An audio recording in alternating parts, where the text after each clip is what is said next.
కార్తీక మాసంలో నదులకి సముద్రాలకి వెళ్ళలేని వాళ్ళందరూ బావి దగ్గర ఇలా దీపం పెట్టి బావిలో నీళ్లు పళ్ళెంలో వేసుకొని పడవలైతే వదులుతూ ఉంటారు. అది చాలా మంది ఇళ్లలో ఇలానే చేస్తారు. ఇదైతే కొత్త విషయం కాదండి. కానీ బావిలో నీళ్లు బకెట్లో తీసుకొని పడవను బావిలో వదలడం అనేది ఎప్పుడైనా ట్రై చేశారండి? నేనైతే ఎప్పుడు ట్రై చేయలేదు. మా అమ్మ మాత్రం ఇలాంటి ఎక్స్పెరిమెంట్స్ చాలా చేస్తూ ఉంటది. నేనైతే ఇది ఫస్ట్ టైం చేయడం కాబట్టి నా చేతులు వణుకుతున్నాయి. అందులో మన తెలుగు వాళ్ళకి దీపం అంటే చాలా సెంటిమెంట్. దేవుడా, దీపం మాత్రం కొండెక్కకూడదు, బావిలోకి వెళ్ళినంత వరకు అని దండం పెట్టుకుంటూ మెల్లమెల్లగా బకెట్ని అయితే వదిలానండి. అలాగా నీటిలోకి పూర్తిగా బకెట్ వెళ్ళిపోయిన తర్వాత స్లోగా బకెట్ అనేది బెండ్ చేయాలి.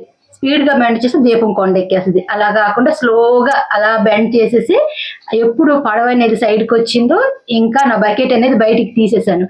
నా దీపం మాత్రం ఎంత చక్కగా వెలుగుతుందంటే నాకు ఆ దీపం పడవ చూస్తే చాలా చాలా సంతోషం అనిపించిందండి.